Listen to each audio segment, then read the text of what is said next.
Hello listeners. Part 2 is here. Bella's journey as an outcast is getting even more intense.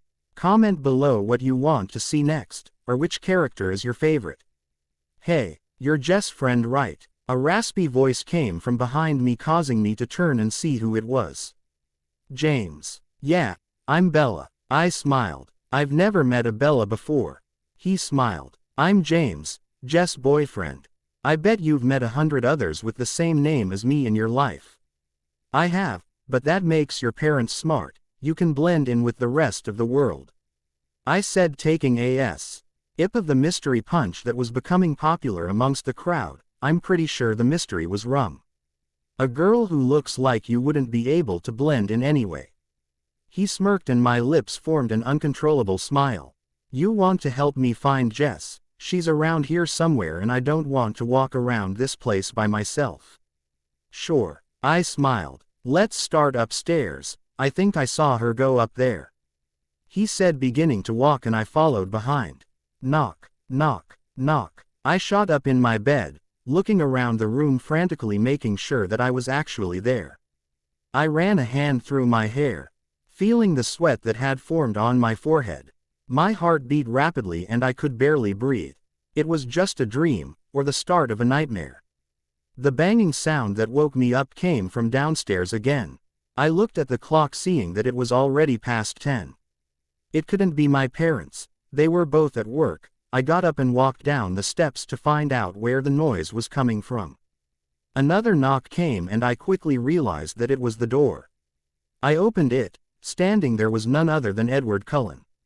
Shit. He looked me up and down with a slight smirk on his face. Did I wake you up? Yes. No. I said, not wanting to make him feel bad. He raised an eyebrow. Which one is it? Well, technically you woke me up, but I should have woken up a while ago, so you did me a favor.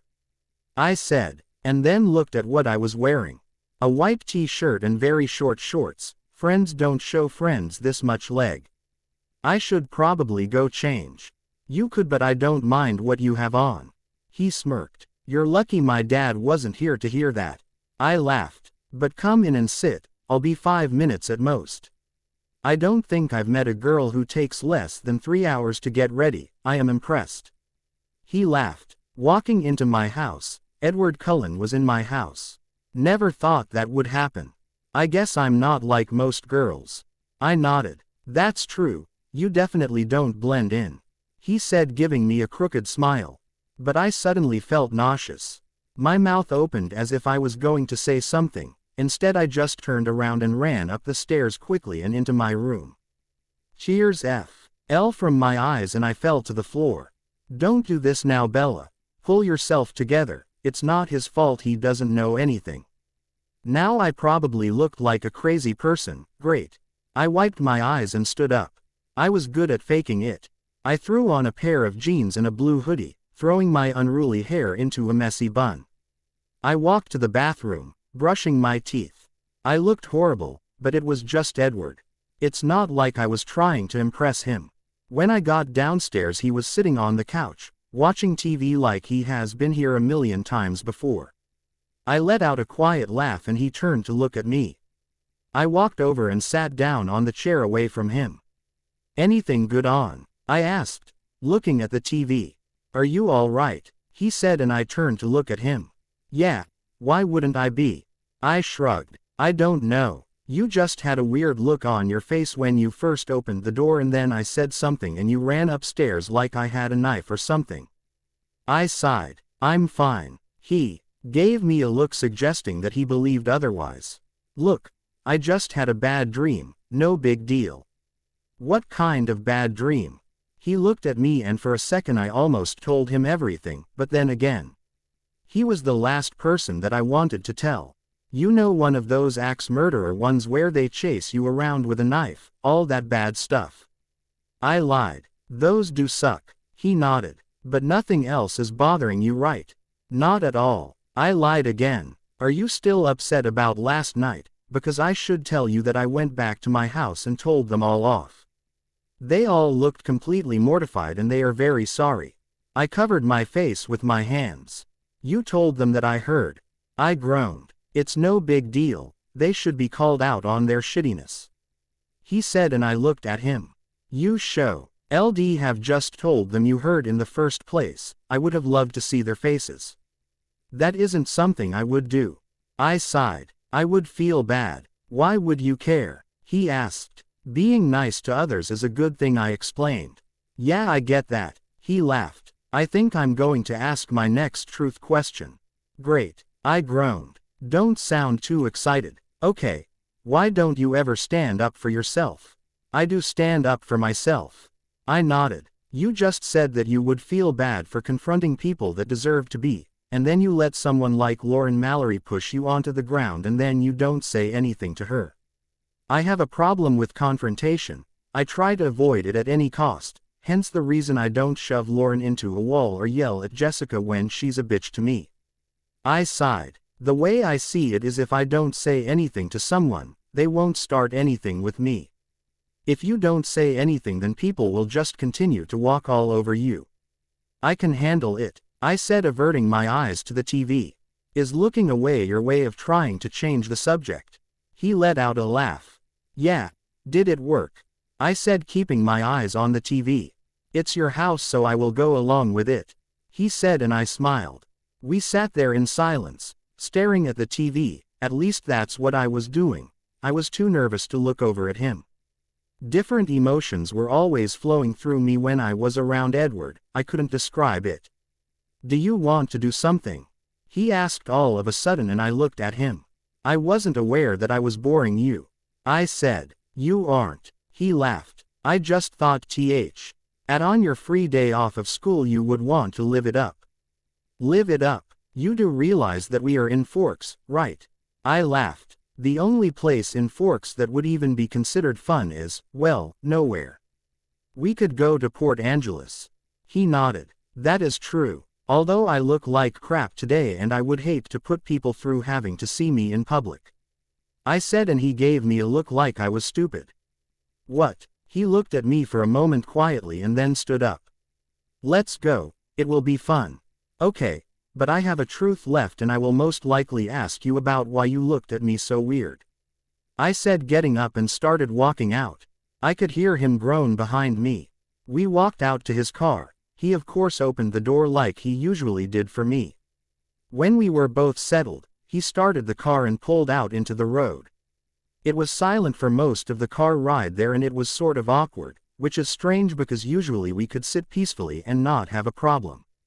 Are we going to speak on the ride there, or is this some kind of silent contest that I just unfortunately lost? But then again, I wasn't aware, so we should have to start over. I looked at him. You were just upset because you lost. He smirked, glancing over at me for a moment.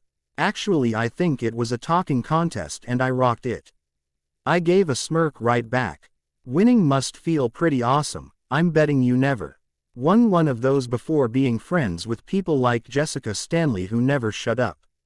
He said. I sighed. That is very true. I remember one day she went on for 54 minutes and 39 seconds just talking about her hair color. Sadly, that was probably the most stimulating conversation that we ever had. He laughed. How could you hang out with girls like that? Now when I look back on it, I have no idea. But at the time I just didn't think of leaving the clique that I was in. Change sucks. I shrugged. Are you glad you got out? He looked over at me. Yeah, I smiled. Even though I have probably one friend, it is still way better than having to discuss hairspray all day. Who is this one friend that you speak of? He joked. Just this one guy. He's a huge tool. I smirked. I think I know him. He nodded. He might be a tool. But he is so fucking good looking. I would date him. I kind of had the feeling you swung that way. I hope that's sarcasm. He glared at me. Maybe. I grinned and he rolled his eyes. The rest of the drive to Port Angeles was spent with me talking about Edward's sexuality, which I thought was hilarious. He would just pretend to look mad but really wanted to laugh. It was great how comfortable I felt when I was around him usually, but I still wanted to know why he gave me that strange look earlier. When we got to Port Angeles, we pulled into a parking spot in front of a restaurant. That's when I actually realized how hungry I had been, since I didn't get to eat breakfast. He got out, opening my car door for me. I had to make a mental note to mention that he didn't need to do this. I'm assuming you're hungry judging by all the rumbling your stomach has been doing. He let out a laugh as we walked to the door, which he of course opened. That is embarrassing. I blushed. You laugh at me for being gay, I laugh at your bodily functions. He smirked. Although I will say on record that I am very, very straight. I smiled, shaking my head as a tall pretty blonde girl showed us to our table. I was a little shocked Edward didn't attempt to check her out. Every other guy in the place was and she was blatantly staring at him like he was on the menu. Girls at show OL looked at him like that sometimes too, but it was because he was typed as the bad boy, which is a turn on to some girls. We took our seats across from each other. It probably looked like a date to everyone around us. But it obviously wasn't. When the girl walked away to get us our drinks I started to laugh a little. What's so funny? You didn't notice that? I asked. Notice what? Is my fly down or something? He laughed. It might be. I wasn't looking down there. I said, and then blushed a little. Anyways, that girl was totally checking you out. No, she wasn't. He acted like it was insane. Are you kidding? She was almost salivating over you. I nodded. We're in a restaurant, how do you know she didn't smell a dessert or something that she liked? He said. Yeah, Edward a la mode. I said and he laughed, blushing slightly. It was always cute seeing him squirm when the attention was brought onto him, another thing that we had in common. The waitress came over. She looked instantly to Edward. I think she had a little chat with the other girl. Edward looked at the girl then at me, and I gave him a huge smirk. What can I get you? The girl asked him in a nasally voice, not even bothering to look over at me. He looked at me. What do you want, Bella? It doesn't matter to me, you decide. We'll both have the ravioli. He nodded, keeping his eyes on me the entire time. The poor girl looked disappointed, but she still had determination in her eyes. She was way prettier than me. If I was Edward, the first would have been looking at her. This place is great. I've never been here before. I smiled. Emmett likes the food here. He nodded. But then again, he eats anything you put in front of him. Yeah, he looks well fed. I laughed. You know, you two don't really look that much alike. It's true. His muscles do not compare to mine. He smirked. Can I direct you towards the beach? He said, flexing an arm. You call that a muscle? Check out these guns. I said, flexing my own pathetic excuse for arms. Wow, impressive. He smiled. They are almost bigger than toothpicks. Not quite though. I am offended. How dare you question my strength? I think I might have to kick your butt now. I nodded. I would love to see you try. He smiled, shaking his head. It's a challenge. I said. Just call me Rocky Balboa. Rocky lost in the first movie. He smirked. You have an answer for everything. He let out a laugh. People say, it is a very charming quality that I possess. Yeah, maybe your mother. I smiled. The waitress came over, putting our food in front of us. It looked and smelled amazing. She put a folded napkin next to his plate, trying to be discreet about it. When she was gone, I snatched it away and unfolded it. Hey cutie, if you ever want to get with a real woman, call me. I read out loud. He grabbed the napkin out of my hand, crumpling it and setting it down on the table. That is weird. I think she called me a man. I laughed. It really isn't that weird. I mean you, or I gestured at him. I am what? You know. I regretted saying that, so I took a bite of my food trying to avoid having to speak. You will eventually run out of food and have to talk. He smirked, taking a bite of his own food. For some reason I couldn't take my eyes off his jaw as he ate, only he could look good while stuffing food in his mouth. I continued eating in silence, all the while Edward was waiting until he could catch me with an empty mouth. Then I had a good idea. I opened my mouth and before he could speak. Truth question time. Why did you look at me weird when I said I looked horrible today? He almost choked on his food. I mentioned before that I liked to see him squirm. I didn't look at you weird. This is truth, I pointed out to him. He groaned. It's just that when you said that, it was just strange to me. I gestured for him to go on. Because you aren't, you know, at all unattractive. He kept his eyes on his food and so did I. I was also 5 different shades of red. Did Edward Cullen just call me attractive? Fry. Ends comment on each other's appearances all of the time. It's very normal friend behavior. I think. Things however got strange between us again and I was wishing that I never asked that question. There were always weird moments in between the comfortable ones. It was our thing. We both finished our food and the waitress brought the bill over, winking at Edward one last time. I got my wallet out and started to put down money. It's on me, he said. No, I couldn't, I said, trying to give him my money but he shook his head. I want to Bella. He nodded, not looking at my face the entire time. It's least I can do after you went and got suspended. Fine, but next time I pay. I said. Next time? He asked, looking at me for the first time. His green eyes burned right through me. I had to remind myself to actually take a breath. Well, you eat and I eat, so there is always the possibility of us eating at the same time in the future. I explained.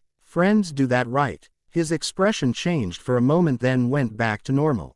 He got up and I followed suit. That was strange. We walked past the waitress on our way out and she did that stupid flirty wave that girls do to get attention. Then Edward did something that I didn't expect. He actually smiled at her. Are friends supposed to get jealous when their friend smiles at other girls? Have you ever been in that kind of awkward silence? It is so quiet that you feel uncomfortable even taking a breath. Well, I was there and hating every moment of it. It had been an hour since we last spoke at the restaurant, after the whole smiling situation. The weirdest part was after he did it, he looked back to see my reaction, a reaction that I had yet to figure out myself. We were a few minutes away from Forks, which was a huge relief. Didn't think I could be trapped in the car like this for any longer. I was too scared to even move, meaning I had not looked at him the whole time, not that it would help me understand what was going through his head. Edward was one of those people who were hard to read. If it weren't for truth I probably wouldn't know that much about him. He seemed to hate showing any type of emotion in his face. Can I take you somewhere? He asked quietly out of the blue.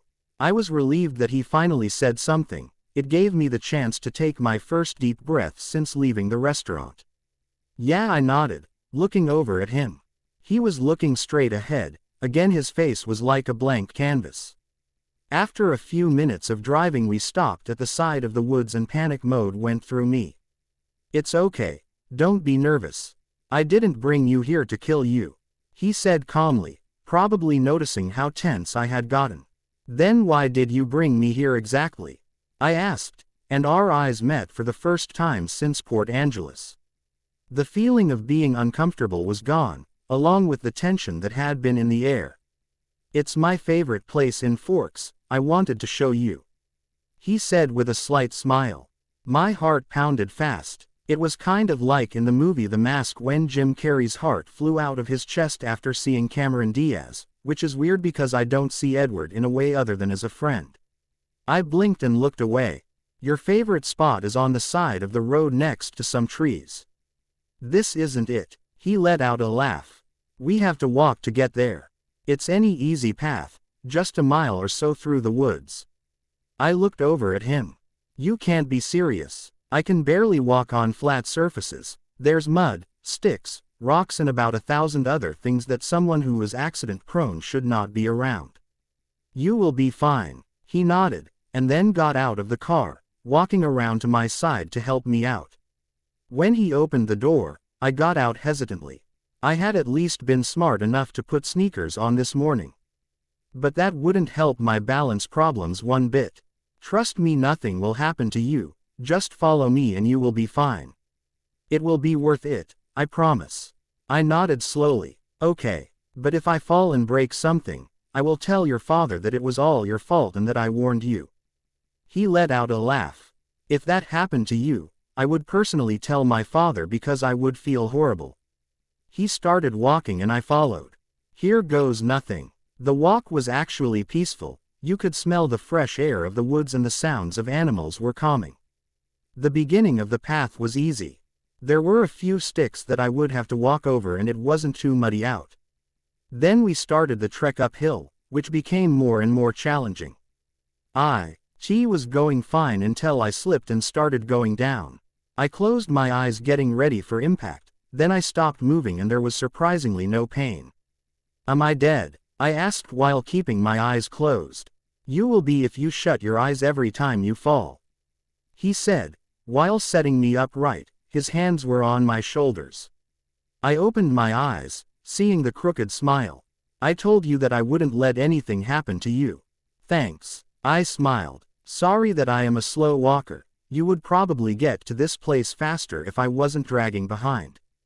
Don't get down on yourself. You are doing way better than I was expecting. He smiled, taking his hands off of me. We are almost there. We kept walking. It was easier this time now that I knew to keep an eye out on my surroundings. I guess when you know what is in front of you, it makes it easier to not trip. The path began to get flat again, and then there was nothing but open grassy field. The sun was shining down on the glistening grass. It was beautiful. Do you like it? He asked with a smile. Yeah, I didn't even know this existed. I nodded while looking around. You could actually feel the warmth from the sun. How did you find this place? After I decided to turn my life around, meaning no more fighting and being a total dick to everyone around me, I went for a walk and just happened to come across a small meadow in the middle of the woods. It's actually kind of cool. He nodded, looking at me with a slight smile. It's very cool. I smiled back. But why were you randomly walking around the woods by yourself? Isn't that dangerous? Maybe. For a clumsy person, he smirked, and I rolled my eyes. Walking helped me release my anger. It gave me a chance to be by myself and think about all the shit I did. That makes sense. I nodded. It's really calming out here. I can understand why it's your favorite. I guess this means I have to share it now. He smiled. Definitely. I laid down on the ground. The grass was warm beneath me. I am now claiming this half mine. Girls are always taking things away from guys. He laughed, laying down about a foot away from where I was.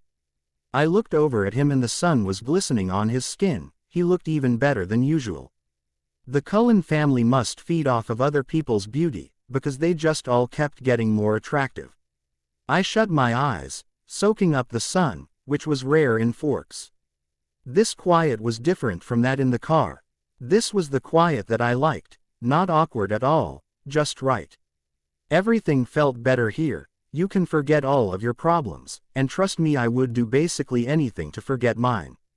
I think we have an ongoing game of truth to get back to. Edward sighed and I looked at him. You would ruin this nice moment for a stupid question. I wrinkled my nose. I was just mad because it wasn't my turn. Does that mean you are going to pass? He smirked. Never. I sighed. Hit me with it, Cullen. He was silent for a second, thinking of what to ask, and then he looked over at me. What is your biggest fear? Dancing. That isn't a real answer. He pointed out. You can't be afraid of dancing. You haven't seen me dance before. Freddy Krueger would be freaked out by it. I nodded. That might be true. He let out a laugh. But I was looking for something a little more personal. It was silent again. It's true. I could be a lot more honest.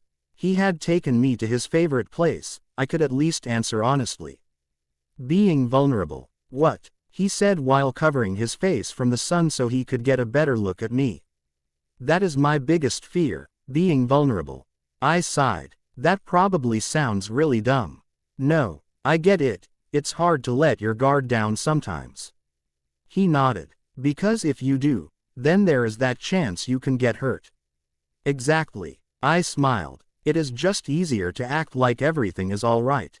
Acting tough isn't always the best thing you can do. Everything builds up inside until you can't handle it anymore.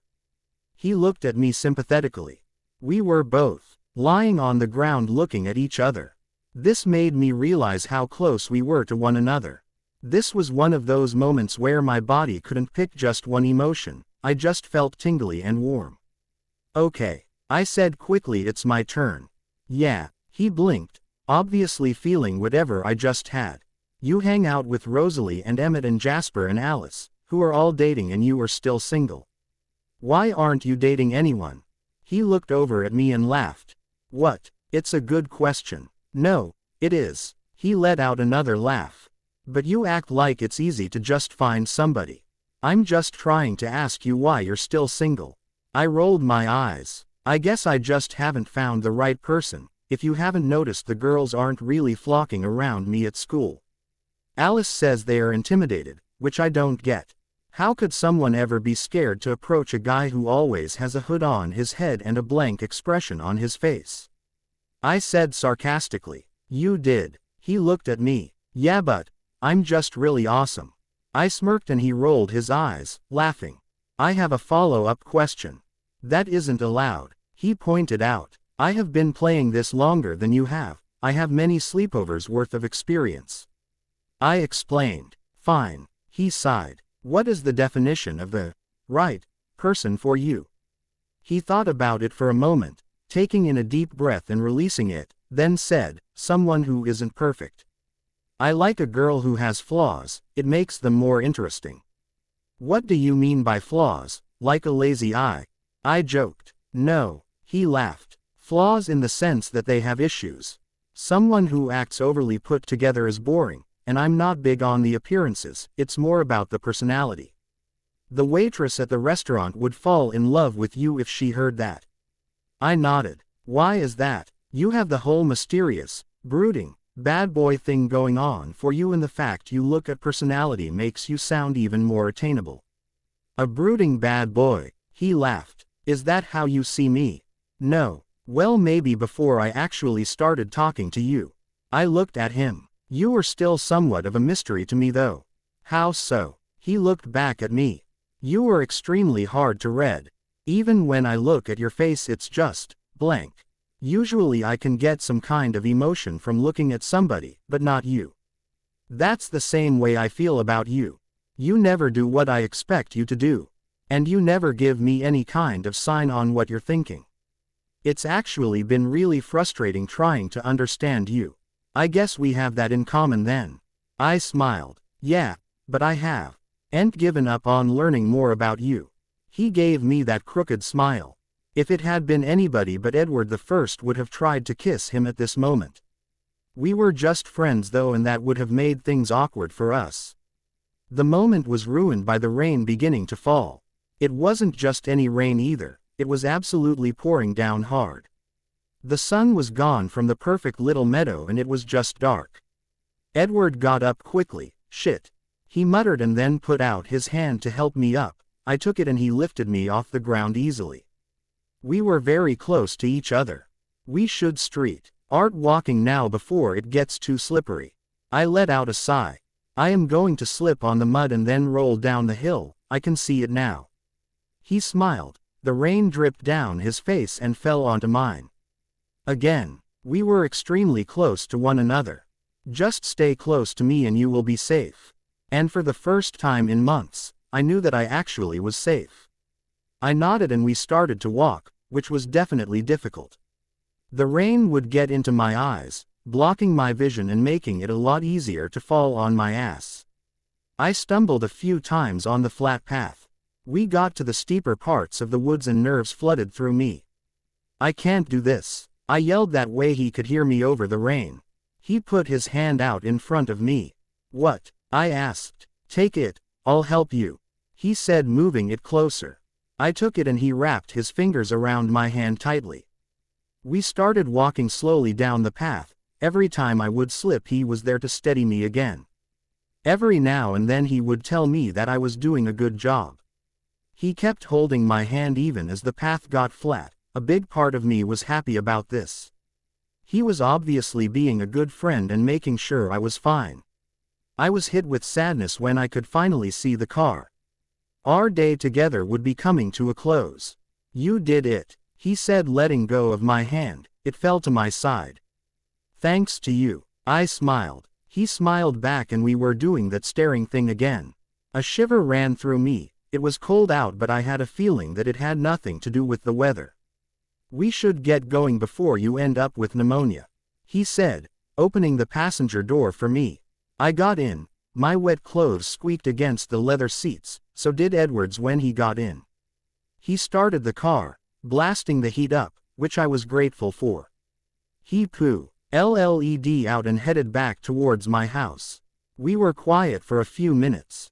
Thank you for today, it was fun, I said, smiling. No problem, I had a good time too, although you probably didn't notice with my constant brooding. He smirked. I let out a laugh. It's not a bad thing to brood.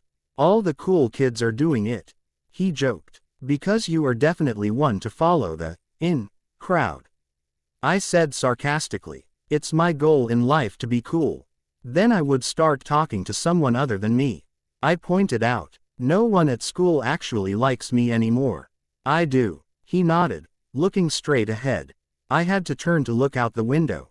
For some reason this made me blush and I didn't want him to see that. So you're excited to go back to school tomorrow? I don't want tomorrow to come, it's a day closer to Friday. Which I definitely don't want to come, I groaned. People usually get happy over Friday, it means the weekend is here. I let out a sigh. It also means my birthday is here. He looked at me. I didn't know your birthday was on Friday. I try to tell as few people as possible, I absolutely hate the day. I've never understood why people make such a big deal over living another 365 days. Pessimist, he laughed. Only on the subject of dancing, birthdays, and gossip, I pointed out. We pulled up in front of my house. Thankfully neither of my parents were home yet. Although, I don't think my mom will be upset over me hanging out with a guy, especially one as attractive as Edward, but that's in a friendly compliment kind of way. What kind of present will I be getting you?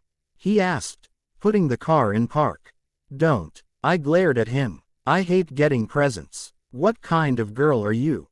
He laughed. First you don't take long to get ready, you don't like shopping, and now you don't like presents. Guy. And this goes along with the whole hard to read thing. I'm the best kind of girl, I joked. You're right. Inexpensive, low maintenance, and gorgeous. He smiled and I bit my lip. I should go before my parents get home, I said quietly. A flash of what looked like disappointment appeared on his face, but then went away. Then I guess I'll see you tomorrow. He kept his eyes on the steering wheel. Yeah, I said, looking at him one last time, and stepping out of the car. Thanks again for today. No problem, almost birthday girl. He smirked at me and I glared at him. Sorry, I had to sleep with one eye open, I joked, walking away towards my house. Edward honked twice before pulling away. I walked into my house and the rest of my night was a blur. All I could think about was him and that damn crooked smile. I had to finally admit it to myself. I had feelings for Edward Cullen. Damn. Because of truth I have learned that Edward wanted to be a doctor just like his father. His biggest fear is of birds. Which I of course laughed at because when do you ever see a bird taking the lives of other people? His favorite things include reading books, his family and listening to music, which consists of music from the 60s and 70s era, Van Morrison especially.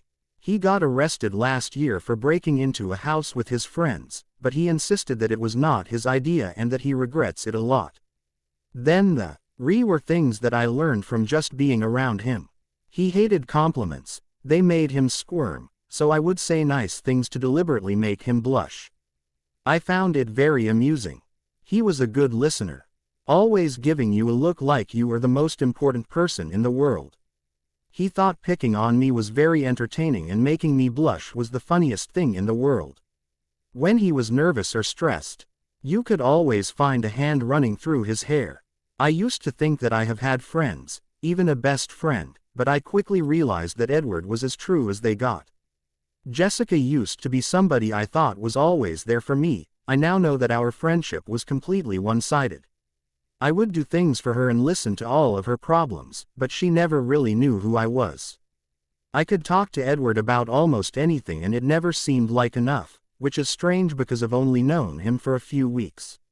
When I finally admitted to myself that I liked him, there was nothing more that I could do. The feeling wasn't mutual, I was just his friend and that was all it would ever be. He was too good for somebody like me, he was perfect. I had too many problems. Things that I couldn't even talk to him about. It is just too complicated.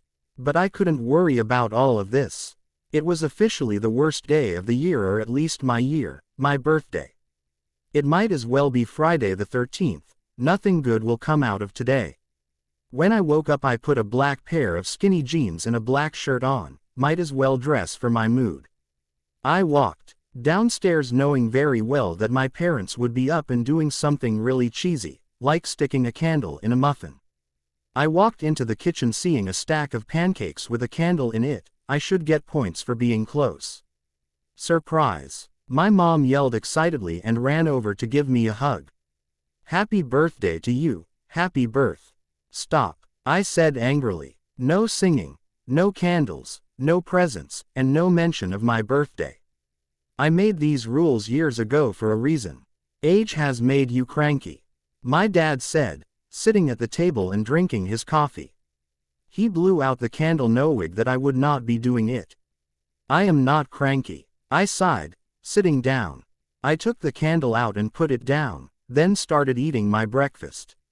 I couldn't help it, the pancakes looked really good and I didn't want to make my mom sad. So where do you want to go to dinner? He asked. McDonald's. I smirked. I'm putting my foot down on that one. Mom said, sitting down next to me. It has to be a place where they actually have a waiter and a clean bathroom. You could at least do that for me. She sighed. I told you the other night that it doesn't matter where we go, just pick somewhere and I'll be there. I said, wishing that this conversation was done and over with.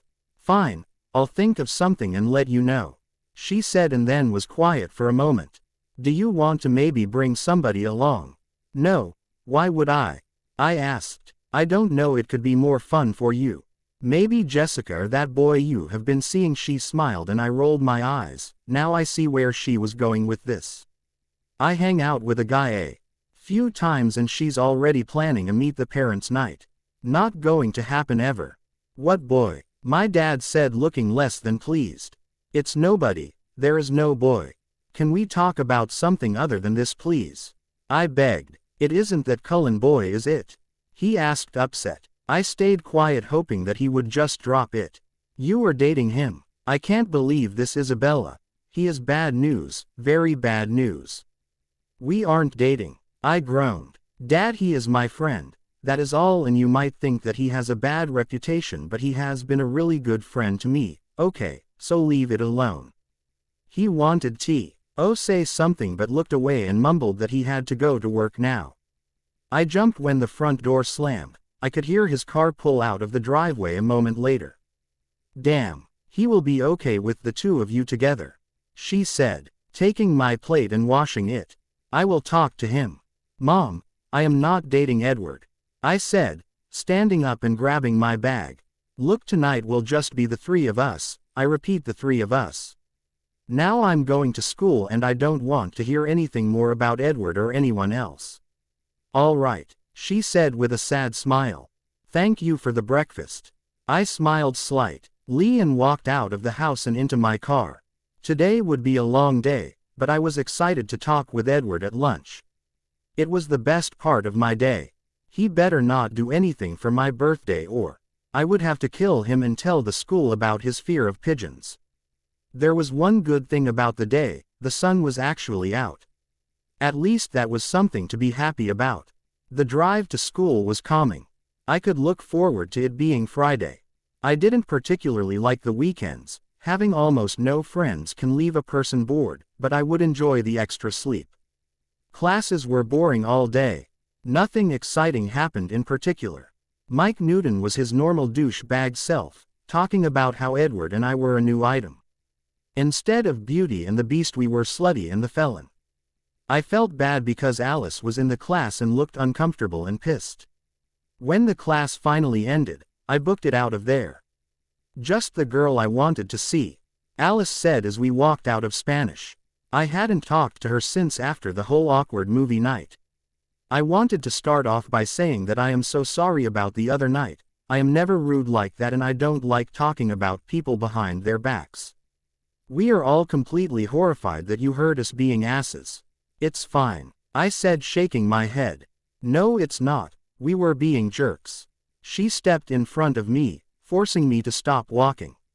Look, we are just all really protective of each other. None of us want to see the others get hurt, so we were stupid and believed the rumors and used them against you. We aren't like that ever. It's understandable. Rumors can be very convincing sometimes. I nodded. Yeah, but convincing doesn't mean that it's true, she said with a sad smile. Please forgive us, we have never seen Edward this happy in a long time. He has been through a lot and he deserves a friend like you. Jasper, Rosalie, Emmett and I are wrong and we admit that now, please forgive us. Sure, I nodded with a slight smile. I knew that they probably wouldn't trust me until they knew the truth, but I could be civil if they wanted to be. Great, she said, giving me a hug. That wasn't all that I wanted to talk to you about. Should I be nervous? I asked. She let out a laugh. I was just wondering if you wanted to come over for a little while after school to help me pick out an outfit for the party I'm going to tonight. Usually I have Rose give me the advice, but her and Emmett are going to Port Angeles. I'm really not great at clothes, I don't know anything. I said, I would just need you to give your opinion. Please, I really want you to come over. She pouted. Plus, I like hanging out with you. I let out a sigh and smiled slightly. Okay. Yes, she squealed. Meet me in the parking lot, we can take your truck there. Sure, I nodded. I should get to class though. Oh crap, me too. She walked off while saying bye very loudly with a smile on her face. Now, not only was it my birthday, I had to spend it looking at clothes. The rest of my day was easy. I haven't gotten homework in any classes, making it a lucky day. For a birthday it wasn't the worst day, meaning something bad would happen in the future, it had to. Finally lunch had arrived, my favorite time of the day because I got to see Edward. He was sitting at the table with his iPod. I didn't see anything with a bow on it, thank God. It was safe. I walked over and sat down in my usual seat. He looked at me and smiled, taking his earphones out. Hello birthday. Finish that and I will throw a chair at you. I smiled innocently. I see age hasn't made you sweeter. He let out a laugh. Most people would be excited about turning 18, you are finally an adult. Well, this adult wants you to shut your trap. I smirked. Fine. Subject change then. He laughed. I believe it is my turn to ask the next question. So, back to my birthday. I said, trying to change the subject. What is the grossest thing that has ever happened to you? He asked with a smirk. Is that really necessary? I asked. Definitely. I let out a groan. All right. In the 3rd grade, there was this flu going around, but I wasn't nervous because I never get sick. My mom says my immune system is like amazing. I like to think it's the whole apple a day keeps the doctor away thing, although I break things a lot, so I have to go to the doctors anyways. Is this going somewhere relevant? He raised an eyebrow. Yes. I glared. Angela Weber sat next to me in class and the teacher gave us all these little candy things. It was around Christmas time, anyways she ate hers and was feeling a little sicker. I guess she didn't like what she ate because she threw up all over my desk and on my lap. That is disgusting. He squished his face up. Exactly, and to make matters worse, the next day I woke up and was sick and it lasted through Christmas. I was pretty upset. I would have been too. Christmas is my favorite time of the year, and I would hate to be sick. Learned something new again. WHO would have pictured Edward as a jolly holiday guy, not me for sure. I'm not a big fan of the actual day. Remember, I dislike presents a lot, but everyone is in a good mood around then, it's fun. I nodded. I wouldn't expect someone who hates their own birthday to actually be cheerful over a holiday. There's a soul somewhere inside you and I think we found it. He smirked. I was serious about the whole chair throwing thing. I sighed. We talked for the rest of lunch about everything we could. It was amazing how fast the time went by. I could talk to him for an eternity and it wouldn't ever be enough. When the bell rang, we made our way to our next class, getting stares from the people in the hallway. I was used to it. Edward and I never discussed the rumors that had been floating around about us. Biology was boring, Mr. Banner went on and on about things that I don't remember. I was too busy thinking about hanging out with Alice after school. I hope it wouldn't be awkward. Then when the class was over, Edward walked me to gym and we said goodbye. He still tried to tell me happy birthday, but I just covered my ears like a small child. After school was over, I walked to my truck and waited for Alice. After 10 minutes she finally came running out with a giant smile on her face. We drove in silence. Well, I was silent. She just went on and on about absolutely everything. I remembered to get to their house from when Edward drove us the other night. This time hopefully wouldn't end like the last. We drove down the long dirt road leading to the Cullen house. The last time I was there, it was after the uncomfortable movie night. I liked Alice though. She was actually nice, other than when she was defending the others when they were talking crap about me. "You can just park right here," she said with a smile. I'm so excited for this. I needed a girl's opinion badly. I put the car in park and shut the car off. I already told you I am really bad at picking out what clothes look good with what, but I'll try. It will be fun, she said, getting out of the car. I opened my door and followed her. I could see the silver Volvo parked in the garage, making my heart skip. Don't worry, Edward won't be bugging our girl time. Does he know that I'm here? I asked. No, but he won't care, she said. We both walked up the stairs leading to the front door. She opened it and we walked in. I felt nervous for some reason. Nothing good happened the last time I was here. Come on, my room's upstairs, she said, and we walked up another set of stairs. I could get some exercise living here. When we finally got to her room, I couldn't help but notice how huge it was in comparison to my room or even my house. I've always wanted a big room, with a huge bed and balcony. The day I go to look for my first house, I will make sure that there is a balcony or else I won't get it. Okay, so I have 13 outfits to show you. Let me go change into outfit number 1. She smiled, walking to her closet. My mouth hung open in shock. I don't think I even own enough clothes to make 13 different outfits. That is how my afternoon went, seeing outfit after outfit. I had to rank each on a scale of 1 to 10, 10 being the best. So far option 9 was my favorite. It was a pair of jeans, a cute polka dot top, and heels. It ranked a 10 on my list. It wasn't as bad as I thought it would be, spending time with Alice. She was a lot of fun actually. We talked about movies, books, music, and our celebrity crush, Ryan Gosling. It was nothing like it used to be hanging out with Jessica or Lauren. It was nice and I never felt uncomfortable. We were on outfit 11 when we both got a little surprise. Hey Alice, where is that blue shirt that Jasper borrowed? Edward saw Ed walking into the room, shirtless. He didn't notice me on the bed yet. I was glad because I was probably a million shades of red. I couldn't help but stare at Edward. I thought he was good looking fully clothed. Well, I had no idea. In my closet. Hold on, Alice said, walking away. He then looked around the room, his eyes landing on me, and he jumped slightly. Holy shit, where did you come from? He asked, surprised. I let out a laugh at his expression. My mom. Exactly 18 years ago today. I smirked. I meant, why are you here? He laughed. Apparently he wasn't uncomfortable about being almost naked around me. Alice asked me to help her pick out an outfit for her. It's extremely important business. I nodded. I see. You're spending your birthday doing what you hate most, looking at clothes.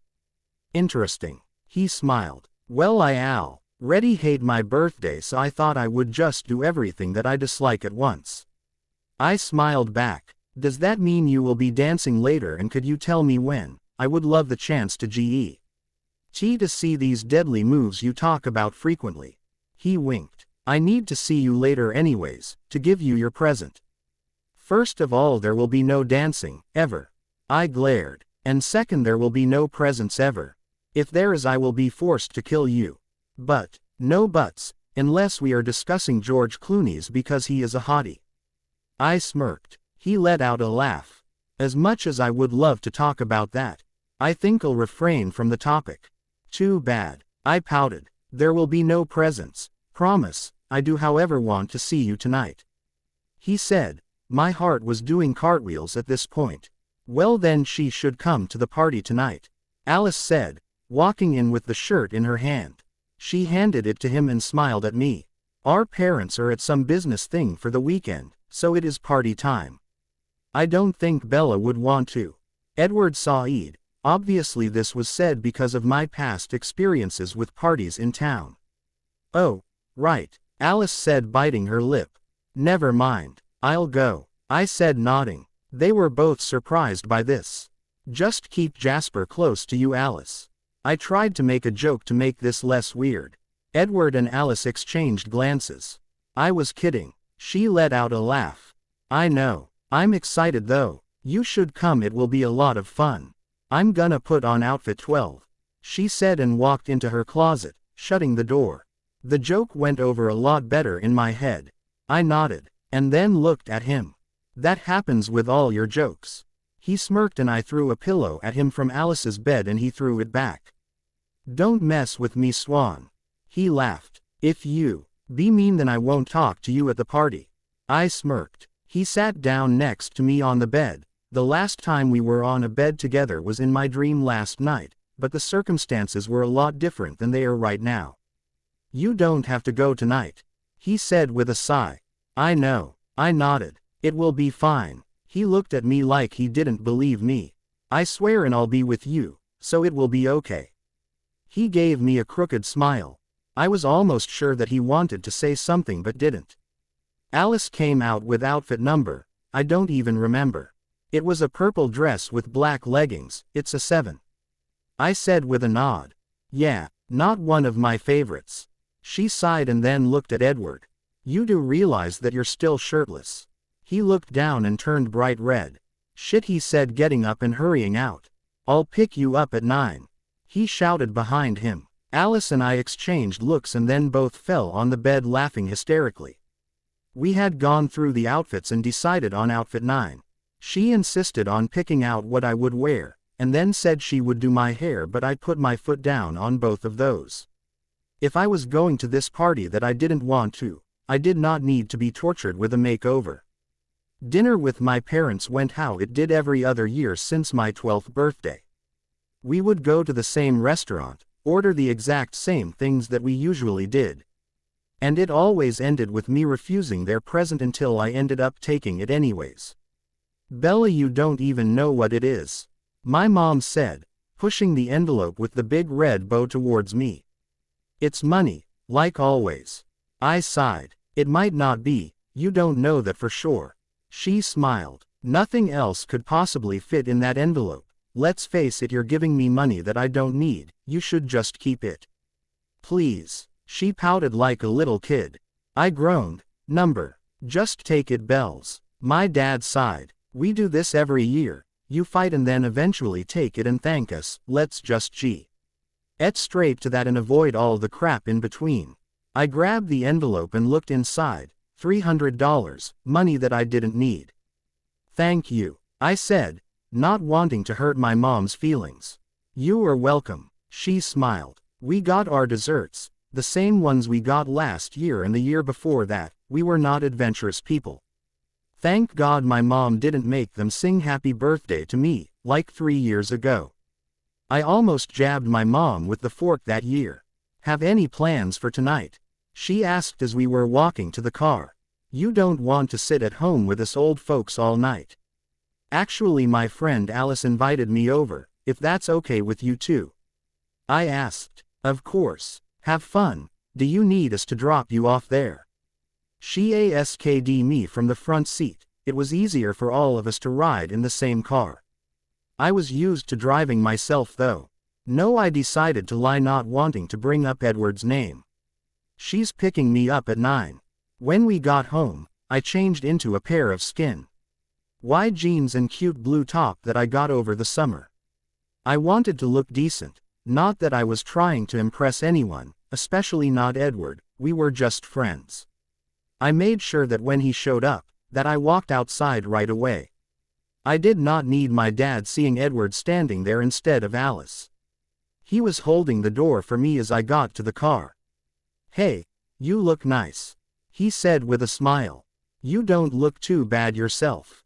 I winked. Getting into the car, he shut the door, walking over to his side and getting in and starting the car. We pulled out and made our way to his house. "Are you sure you want to go?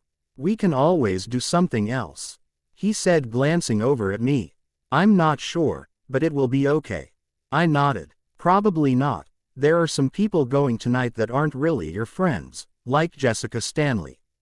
He sighed. "Just because she's there doesn't mean that I am obligated to talk to her. Plus it's your house, you can always kick her out if she gets bitchy." I smiled at him. "This is true." He nodded and put his hand on top of mine, sending a shiver through my body. "I'll be there for you. I'm counting on it." I smiled at him and bit my lip. For some reason I always go against my gut feeling. The one that tells you that something is a bad idea even if your brain isn't saying that. I just tell myself that everything will be fine in the end. I am an idiot. Next time I will. I'll skip what my head says and go straight to the pit of my stomach. If I had done this in the first place I wouldn't be laying on Edward's bed with a black eye right now. I've had many daydreams about getting to see Edward's room. It's the only way to truly figure out a person, but the circumstances I had in mind were different. Even though I was in pain I couldn't help but look around the room. He had a huge collection of CDs and books. There was an urge to go and inspect but I fought it. "You okay?" Edward saw Ed walking into the room, holding out an ice pack for me. I took it gratefully and placed it on my eye. The cold made me squirm slightly, but overall it felt good. Anything would be better if it took the swelling down. I still would have to come up with a good explanation for my parents other than I walked into a door. Although I think they would believe it. "Just peachy," I let out a groan. My heart skipped when he laid down next to me, on my good side so that I could actually see him. His hair was in a million different directions due to his constant grabbing at it, meaning he was as stressed as I was at the moment. I don't want to sound smug. Well, maybe a little, but I would like to throw out an "I told you so." He smirked at me. I rolled my good eye and hit him lightly. I know. I will never not listen to you again. It's true. Usually I am stubborn and do what I want to when I want to, but he was right. I should get that put into a contract or at least maybe on the front of a nice t-shirt." He let out a laugh and then looked at me sadly. "I am sorry though, really." "Me too." I smiled slightly. "It isn't your fault, it's mine for being such a hated person. Only to stupid sluts like Jessica, who don't matter to anyone but themselves." He pointed out, it was correct but it still sucked nonetheless. "Plus, I don't hate you, thanks." I smiled at him. We were quiet for a few minutes. It was actually nice, and it gave me a chance to collect my thoughts, until those thoughts went to what had happened earlier in the night. I attempted to suppress them. They eventually had to be dealt with though, even if I was really good at ignoring the problems in my life. The party was actually really fun at first. Edward and I made fun of all the drunk people since we chose to stay sober. Alcohol wasn't my friend since the summer and it was a no for him after the whole anger management thing. I was even getting along with Alice, Jasper, Emmett and most shockingly Rosalie. Their constant apologizing for the other night was becoming a little annoying, but I liked that they were putting the effort in. I finally felt as if they might be on their ways to accept me into the small group that they have formed. I could tell Edward was happy about this. He had been in the weirdest mood tonight. He was just so happy and I was too. Then Jessica showed up with James. This made me feel instantly nauseous. I had an idea that Jessica might show up but the fact that she brought him made it even worse. Luckily they didn't see me, instead going straight to the other side of the room towards a group of other kids who hated me. I was still tense though, which didn't go unnoticed by Edward. "Hey, you all right?" he said into my ear, I shivered feeling his breath on my neck. Earlier this would have made me night and possibly weak, but I was still just feeling sick. Yeah. I gave him a fake smile trying to reassure him. I don't think he noticed the lie. I'm gonna go get a drink though, I said, walking away quickly to the kitchen before he could say anything more. Once I got there I breathed a deep sigh of relief. I didn't realize how claustrophobic I had been feeling in that room full of drunken teenagers. I groaned. This sucked so badly. I would never escape him no matter how hard I tried. He came at the worst possible moments. Going against my earlier promise to myself, I grabbed a cup and filled it with beer from the keg. I took a giant gulp, wishing that the effects would take over and I would be worry-free. "Hey beautiful," I heard from behind. Not needing to look, I already knew who it was. When I said earlier that my day was going too good to be true, this is the bad thing that was bound to happen. I was mentally kicking myself for being this vulnerable. I shouldn't be in the kitchen alone. He wouldn't have said anything if Edward was with me. I turned hesitantly looking at him. "Hi," I said quietly. "It has been a little while since I've seen you. Didn't think you were into the party scene anymore." He smirked, grabbing a cup and filling it. "What brings someone like you to a Cullen party? Friends with that hot spiky-haired girl? Alex or whatever." "Alice," I corrected him. "Yeah, she's my friend, but I'm actually closer to Edward." I nodded. "Didn't know you were into the bad boys. It's kind of a turn on actually." He winked, putting his hand on my shoulder. I stood there frozen, not knowing what to do. I had images of this moment happening, except in the my USU. Ally kicked him in the balls and told him to fuck off. I of course didn't have the ability to do this in reality. He is just my friend." I stuttered nervously. "Friends with benefits." He grinned. "No." I shook my head, praying he would just take his hand off me and go find Jessica or some other slut. I didn't know how long I could go without breathing properly. "That's too bad. He is missing out big time. You were amazingly hot that night. I think about how good you were all the time." He bit his lip, looking down at me like I was more food than human. Thank God I have had time to digest my food because it would be all over the floor at this moment. What the fuck is going on?" Someone yelled from the door of the kitchen. I could tell it was Jessica by the familiar screechy voice. I looked and found that I was right. Lauren was behind her with a smile on her face. "This isn't good. Nightmares really do come true. Tomorrow it would probably be the boogeyman." "Baby, we were just talking," James said, going over to her and trying to pull her into a hug. She pushed him away and walked up to me, slapping me across the face, which made a loud painful sound. People began to enter the kitchen. "Who the hell do you think you are?" she screamed at me. I started to turn red from all of the attention that I was now receiving. It was my own fault. I couldn't say anything. I was just standing there embarrassed. "Open your mouth, you bitch. You usually have it wide open to fit all those dicks that you suck. Dirty FC king slut." This got a big cheer from the crowd. "I'm sorry," I mumbled out defeated. Edward was right when saying that I couldn't defend myself. I was just too weak. "You better be fucking sorry, you whore." She pushed me into the marble counter. I hit my hip and it throbbed in pain. She then turned to the crowd of people. I could see Edward standing there giving me a sympathetic look. "Everyone take a good look at this stupid bitch, her hornus strikes once again." Everyone laughed. I could see Mike Newton in the front hunched over cracking up. Great. I would be hearing about this on Monday morning. Rosalie, Jasper, Alice, and Emmett came in, standing next to Edward. Is would really help them get to like me, if they even wanted to speak to me after this. I didn't even want to speak to me after this. I was pathetic. Jessica then turned to look at me again. She was still obviously pissed.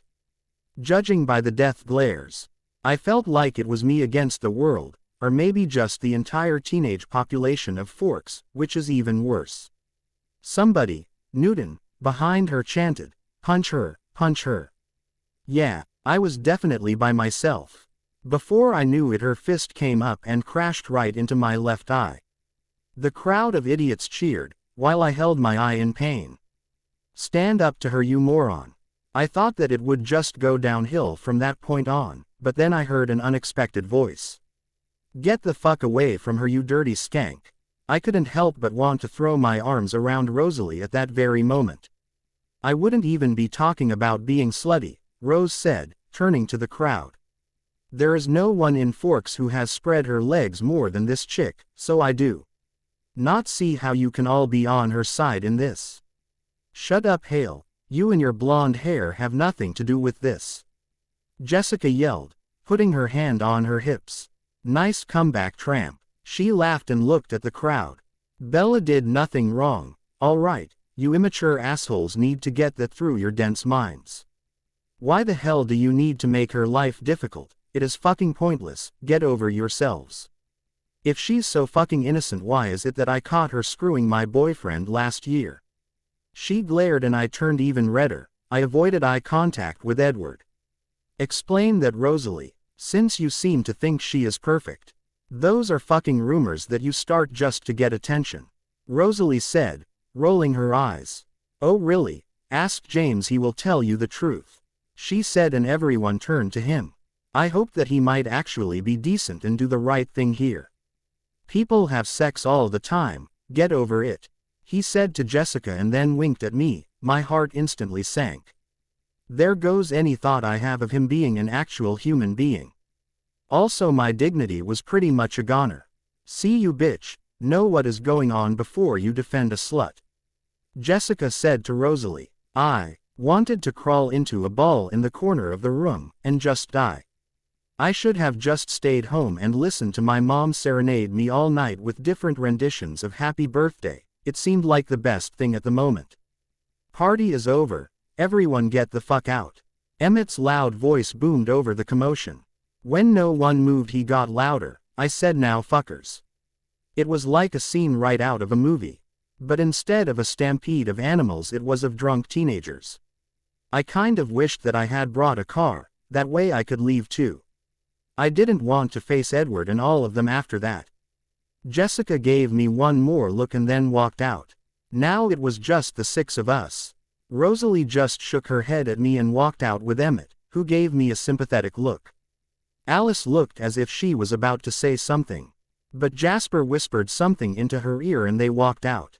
I stood there looking at Edward, who had his head down, not meeting my gaze. I didn't blame him. On my side, not knowing what to say. He was the last person I wanted that to happen in front of. He looked at me with sad eyes, staring into my equally sad ones. I couldn't read his expression. I didn't know if he was mad, or disgusted, or annoyed, or I have no idea. He then smiled slightly. I guess that puts a whole new meaning on birthday punches. What? I asked. That wasn't what I expected. On somebody's birthday, you were supposed to hit them by how old they are. Instead of 18, you just got one big one. He nodded, smirking. I let out a laugh. It was a good one, I said, placing a hand on my eye, and sighing at the pain. He walked over, placing a hand on my chin and lifted my face to meet his. My heart skipped. I almost completely forgot what had happened minutes ago. He had that effect on me. He just stared at me for a moment and then blinked as if he was coming out of a trance. We should get some ice on that, so the swelling won't be as bad. He said, and with that I found myself lying on his bed with him next to me. I don't even know how to explain all of the emotions that I had felt within the past hour. This sucks, I groaned. Getting punched isn't really something that is supposed to bring joy. He said, looking at me. Our hands were close to each other.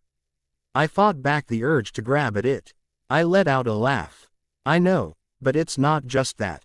The embarrassment of his situation was worse than 1,000 punches. And you care what all of those people think? Why? He asked. I don't care what they think. I shook my head. That is my truth question, and because of that I want the actual truth. He pointed out and I groaned. I forgot that it was his turn. I am being honest when I say that I don't care what they think about me. I said, and he gave me an unsatisfied look. What I am embarrassed about is that it happened in front of you. I said, looking up at the ceiling to avoid eye contact. He covered my hand with his, sending a shock through my body. There is nothing to be embarrassed about. I don't believe what other people say about you, he said quietly. I looked at him and our eyes were connected. I almost poured out my entire soul to him. Maybe you should, I said sadly. He looked at me with a blank expression for a few moments, and then nodded slowly. It's getting late, I should probably bring you home. He got up, not looking at me. Damn it. So I nodded slowly and followed him. Now not only did I have a horrible night, I had to go through the awkward silence that had fallen upon us in the car. It was inevitable. I basically just told him that I am the dirty slut that slept with somebody else's boyfriend, even if it wasn't entirely true. I couldn't tell him that. It was too hard for me. If I was going to make this better, I needed to do something before we were at my house. Are you mad? I asked. He looked at me quickly, then averted his eyes at the road. No, he shook his head with another unreadable expression. That's my truth question. Did what I say make you mad? I asked and he groaned. That's what he gets for asking his question earlier. This game actually came in handy. It didn't make me mad. He sighed. I mean, I'm not mad at you, just somewhat surprised. I don't know. You have to give me more than that. I can handle it, I said, hoping that I really could take what he would say. His opinion of me was the only one that actually mattered. It doesn't matter to me if you did what everyone says. I know that I have done things a lot worse than that. He then ran a hand through his hair. Not that I am judging what you did. It's just that from what I know about you so far, I didn't think that was something, he sighed, that I would do. I finished that for him and he nodded slowly. Yeah, I mumbled because honestly it isn't something that I would ever do, even when I'm drunk. We pulled up in front of my house. The lights were off, making me a little happier. It gave me more time to explain the bruise that would be on the side of my face. So far I had walked into a door, accidentally getting elbowed by Emmett, and hitting myself in the face while playing Wii. All of which are reasonable when it is me we are talking about. Can I ask you another truth question? He said quietly. I looked at him and nodded, giving him a slight smile. If you could do anything, what would you want to do? I would want to have the ability to talk to people, I said, because what we are doing right now is considered being silent. He said sarcastically, and I let out a laugh. I mean, I would want to be able to tell people what is really on my mind and not be so scared. I close myself off too much. I sighed, looking out the window and at my old truck sitting in the driveway. What people? He asked. I don't know, just the people around me. My parents, definitely them. They think my life is perfect, even though I know you don't believe in the idea of perfection. I really am just a good liar. I shrugged. I feel like if I told my parents everything, a huge relief would be lifted off of me. But there is the part of me that knows nothing good would come out of talking.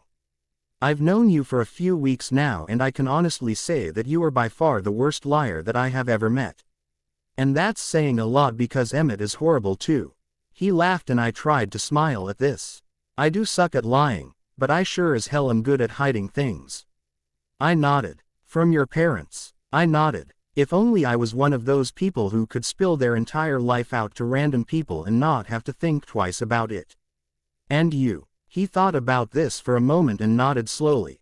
Thank God he used his truth already, because I had a feeling I knew what would come next. I didn't give you your gift yet, he said, obviously trying to change the subject. I said no gifts. I sighed. I already got punched in the face. Why are you trying to make this day even more miserable? Am I going to get hit by a bus while I'm sleeping? He let out a laugh. If it makes you feel better, it's a really shitty gift, he said, putting a CD case in front of me. You shouldn't have. I raised an eyebrow. It's a mixtape of songs I thought you would like, he pointed out with a smirk. I know it's probably the worst and most thoughtless thing you can get a person, but then again any gift for you is probably awful. There is no Britney Spears or anything on this, is there? Because that would suck. My ears couldn't take it. I glared at him. Never. He shook his head. That kind of music doesn't even make it onto my computer. I would kill myself. All right, good. I nodded, smiling. No one has ever made me a CD before. I had always been curious to what Edward listens to, and now I would get to hear some of the stuff. Thank you. No problem. He smiled and I continued staring at him, my eyes slowly looking down at his lips, and my body got warm. All I could hear was our breathing. It was heavy and I had a feeling Edward noticed this as well. When I looked back at his eyes, there was so much intensity that I almost lost control. We were going to kiss, I could feel it. He began to lean in, his lips just about to graze mine, and then the front lights turned on. He pulled away quickly. I looked towards the door and saw my dad. How embarrassing. I said, opening the doors. Yeah, you should go. He nodded with a slight sigh. I got out of the car, not forgetting to grab the CD. I would definitely be listening to that later. I was about to shut the door and I looked over to see him smiling. Happy birthday, Bella, even if it did suck. I smiled back. It didn't suck entirely, I said, and shut the door. It would have been an even better birthday if I got that kiss. Damn you, Dad. I had almost kissed Edward Cullen, putting a large emphasis on the word almost. A part of me was still there. Why much angry at my father for not letting me get that kiss that I have dreamt about, but there was also that underlying feeling of relief. I mean, I liked Edward a lot, but my life was complicated though. Especially after what had happened at the party. There were way more cons than pros. I would always be lying to him. I couldn't tell him what happened. He might be pissed at me for keeping it from him and never want to talk to me. The thought of him sitting in front of me while I poured out everything to him made me blush at just the idea. Maybe I wouldn't even have to worry about it, at this very moment. Rosalie and all of them were probably trying to convince him to never speak to me again. I had made an ass out of not only myself, but Rose, and that made me feel even more nauseous. She stood up for me in front basically our entire class, and then she was let down by Jessica and James, who I hated more than I could possibly explain. The school just hated me even more now. I couldn't even talk to my mom about this. It was hard because I used to be able to talk about anything with her. My dad was furious with me now too, since he saw Edward Cullen sitting in a car with his only daughter. And then when he saw my black eye, he was just outraged. I told them that I accidentally hit myself in the face during an intense game of boxing on Wii with Alice. They didn't question it because I was usually getting hurt by the most random things. Now I had to sit in my room all weekend, thinking about what would happen on Monday morning. People would be talking about me a lot more than they had. Jessica might confront me. And I might not even have Edward to back me up anymore. I should have just stayed home instead of going to the party. It was stupid to even consider the thought of me getting back into the whole being out in public scene. I was making Edward's life extremely difficult. When I got to school on Monday and the stairs started even before I parked my truck, I knew that it would be a bad day. My black eye wasn't as swollen as it had been the night before thanks to a nice cold bag of peas, but still somewhat noticeable. I was terrified that Jessica would try to approach me at the start of the day. I couldn't handle it. I got out of the truck, feeling the eyes burning a hole into my body. I put the hood of my sweatshirt up and made my way into school, keeping my eyes on the ground. I found my locker fast and stayed until the bell rang. I was glad that I hadn't seen Edward in the hallway. The rest of my day went by in a blur. I kept my eyes on the teachers the whole time and listened to no one. Mike Newton made a few comments, but I just did my best to ignore him and everybody else who had something to say. The words still hurt. I just chose to put up a shell around me. When the bell rang at the end of Spanish, I grabbed my books and made my way out of the room before Alice could follow. It was lunchtime, but I wasn't in the mood to rush there. It would be the first time seeing Edward since Friday night, and I didn't want things to be different between us, even though I knew they would be. I dashed into the girls' bathroom, relieved to find that no one was in there. I went into the stall, sitting down on the seat, which was probably the most disgusting thing that a person could do, but I was stressed out.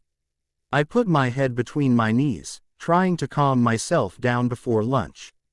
After a few minutes the door opened and I heard heels clicking towards the sink, some girl who was obviously checking her makeup. I used to be one of those girls, the key. ND that made sure that they looked perfect 24/7. I didn't so much go for me, but for Jessica who was overly self-conscious. I decided to wait until she was gone, because sitting in the bathroom alone would make me even more of a freak. The door opened again, this time with two loud girls who were talking animatedly. I sighed on the inside.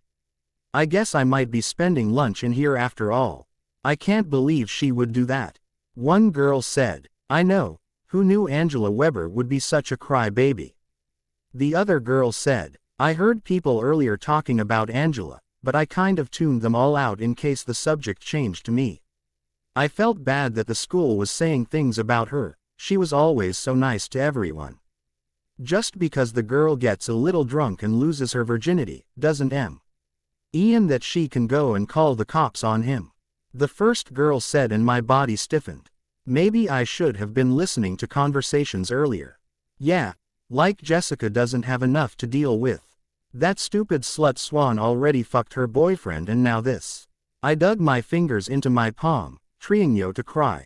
I couldn't hear any movement coming from the girl who was at the sink, probably some freshman who was looking for gossip to spread around to her little friends. Great. Do you think James is guilty? The girl asked as they were leaving. Thank God. No, look at him, who would say no to that? She said and the door shut behind them. I couldn't breathe, I needed to get out of there right now. I stood up and opened the stall, so what if the girl thought I was weird for staying in there? Instead of some mousy freshman girl, I saw Rosalie standing there looking towards me with her mouth slightly parted open. I don't swear often, but shit. I looked down and walked out of there without saying anything.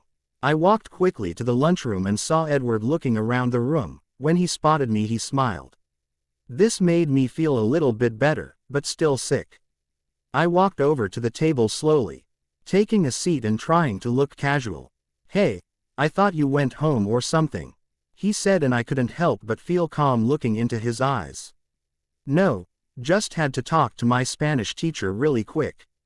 Which turned into her talking about something. I wasn't even paying attention. I lied, but he let out a small laugh showing me that he believed it. I'm glad that you didn't miss lunch. I am sort of used to not being alone anymore. He gave me a crooked smile and I blushed. Your bruise looks a lot better.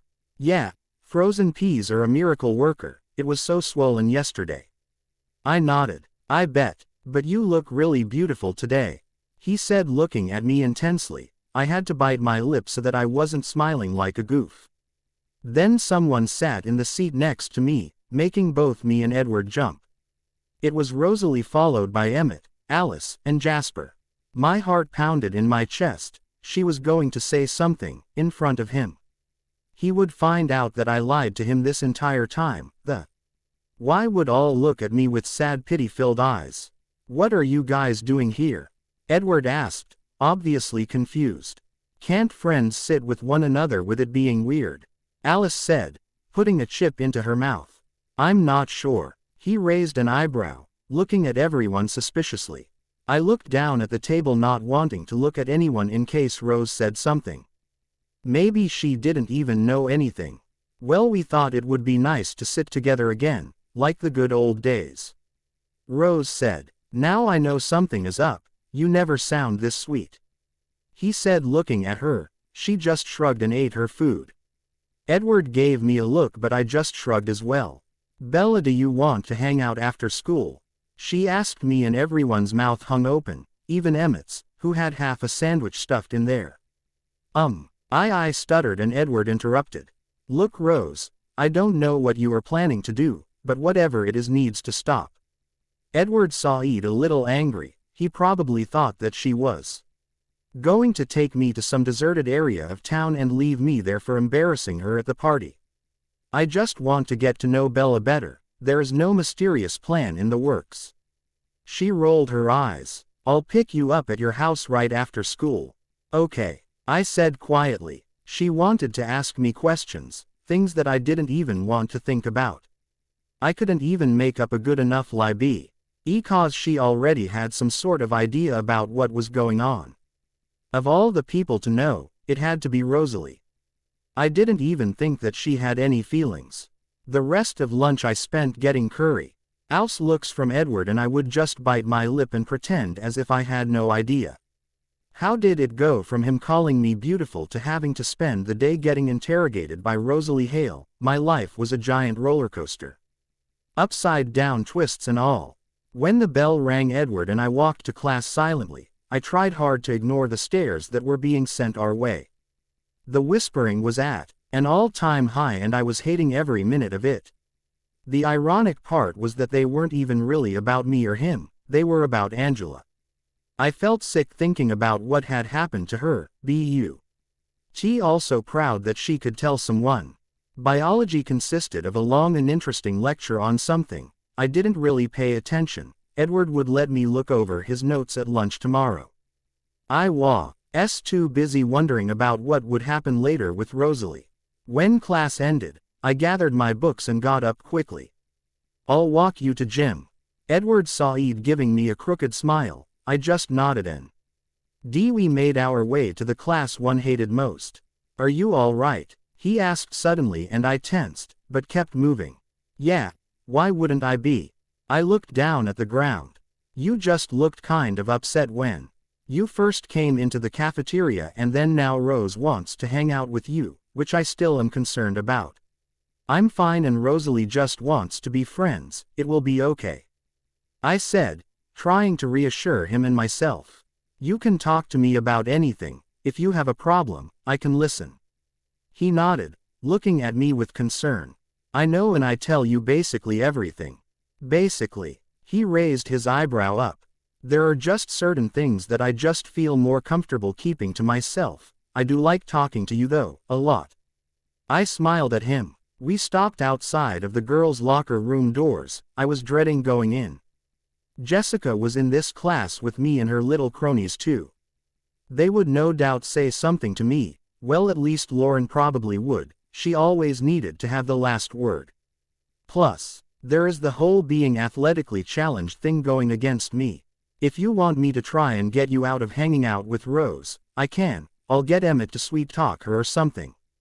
I let out a laugh. He has no control over her. He nodded with a laugh. That is true, but I can still get you out of it. No, it will be okay. I nodded and then added. Hopefully. He gave me one of his amazing smiles and then his expression turned a little more serious. Do you want to hang out later, after your little thing with Rosé? Sure. I nodded, biting my lip. Good. I'll pick you up at 6. He smirked. Have fun in gym. I rolled my eyes. He knows the hate I have for the class. I walked into the girls' locker room and changed. Gym wasn't that bad today. Jess stayed away from me. She was obviously more pissed at Angela than me for the time being. I was happy to be off of her radar, but I hated that someone so nice was now on it. I drove home slower than usual, knowing that Rosalie would be in my driveway waiting to go and talk. She obviously knew. When I pulled up, she was sitting in her car, tapping her manicured nails on her steering wheel. I let out a sigh and walked over, getting in the passenger side. She just drove off, not saying a thing to me and taking deep breaths. This was making me nervous. Are you going to talk? I asked. Yeah, just trying to process the thoughts. She said, shouldn't I be the one to do the hard thinking here? Take your time, I sighed, looking out the window. I didn't exactly know where we were going. I was starting to think that there wasn't an exact destination. After a few minutes, 10 to be exact, she finally opened her mouth. Does Edward know that we are hanging out? Yes, he knows. I said, trying to be funny. She gave me a sympathetic look. Rosalie Hale was showing a little heart. I needed a camera. No, he doesn't. But it's true, she said quietly. James raped you. I bit my lip hard, hoping that no blood was drawn. She would probably kill me if I got it over her seats. Out of all the people to talk about this with, I would have picked the creepy guy at the convenience store down the street before Rose. Yes, That was the first time I admitted out loud. She reached over and grabbed my hand, staring at the road ahead. That was the nicest gesture she has done for me or maybe anyone. Before I could stop them, the tears that had been welling up started to fall and she squeezed my hand tighter. We spent the next hour driving around aimlessly, her hand never leaving mine, and us never saying a word. I had said enough for the day and I still had to see Edward later. I didn't know if I could face him. I had no idea if Rose would go around telling everyone. That was all I needed, they would completely pity me. She pulled up in front of my house at 5:30, which gave me enough time to go fix my makeup before Edward came to get me. She put the car in park. I knew what was coming. You should tell him or someone about this. She shook her head. Nobody deserves for that to happen, even stupid bitches like Jessica. I can't. I sighed. What do you mean you can't? She yelled. I flinched a little. She wouldn't understand. Rosalie, please. I looked at her and she looked at me so sadly. I have been dealing with this for months and I am okay. No, you aren't. Now she was telling me how I felt. Kill me. When you walk down the hallways and people stare or talk, you look so helpless. At the party when that scumbag looked at you, it was the most painful thing to watch, because you can see the defeated look in your eyes. Before I didn't understand your reactions. But it makes perfect sense now. All this time I thought that I was doing such a great job at hiding my emotions, but apparently they were out in the open and even people like her could see. I suddenly got very paranoid. Maybe my parents could see through the facade or even worse, Edward. You can't ignore it forever. Telling yourself that you are alright doesn't make it true. Building up all of this emotion will come back and bite you in the ass. She sighed. I see the way that Edward looks at you. We all do, and he deserves to know. He's the last person that I want to tell. I croaked out. Understandable. She nodded. But he should know. You won't tell him though. I won't tell anybody. She was being genuinely nice. Now go fix your face. You look like ass right now. There is the Rosalie I know. I let out a laugh. You are kind of a bitch. Every girl needs a token bitch in their lives. You should be lucky to have me around. She smirked. I am. I smiled. Okay, get out. This is getting too full house for me. She said, pushing my arm. I'm pretty sure Kimmy Gibbler was never sexually assaulted. I said, getting out of the car. She was trying to bite back a laugh. Thank you. She gave me a sweet smile. Shut up. I laughed, shutting the door, and she drove away. I ran into my house quickly, running to my room and getting out the makeup. Once I covered up the mascara marks and redid my eyes. I looked pretty. I grabbed my purse and headed downstairs. He would be here any minute. You look nice. Where are you going? My mom asked with a smirk on her face. I was going to hang out with Edward. She jumped up and down, squealing like a small child. I just rolled my eyes. She would never stop acting like a 12-year-old. I am so excited. We are just friends, Mom. I sighed. You are blushing. She winked. Stop it. I felt like dying. I can't help myself. It is you and a boy. I am so becoming a lesbian. I rolled my eyes. She laughed and kissed my forehead. As long as you give me grandchildren.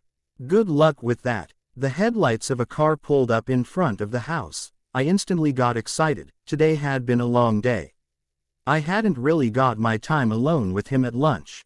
That was our chatting time. I hugged my mom. Don't be looking out the window as I get in the car. You might scare him off. Would I ever do that? Yes. I laughed, walking out the door into his car. He got out and held the door open for me. Hey. I smiled, getting in. Hey yourself. He shut the door, walking to his side and getting in. Your mom is cute. He laughed, starting the car, and as we pulled out I could see my mom in the window, waving frantically with a huge grin on her face. Ignore her. I do. I nodded, shaking my head. My mom is about 1,000 times worse. She would LDB at the window with a camera in hand if a pretty girl was picking me up. He said, and I blushed. Of course. She might have one when we come back. standing next to my dad who will be holding a shotgun. I sighed. I can't wait until college when they won't be there, hopefully. Have you decided where you want to go yet? Somewhere warm. Definitely. I nodded. I couldn't stand the cold anymore. 18 years of rain is enough. Me too. I was thinking California, UCLA maybe. He said, and I suddenly had the urge to run out and apply. Good choice. I smiled. Alice and Jasper are applying there. You should too. I'll think about it. I nodded, smiling at him. So where exactly are we going? Dinner, unless you already ate, and in that case you can watch me eat. He smirked. For that I am making you pay for my meal. I smirked right back. I was planning on it anyways. He let out a laugh, running a hand through his hair. Edward Cullen, are you taking me out on a date? I joked. Yes, he said, and I gulped. Thank you everyone, the story ends here.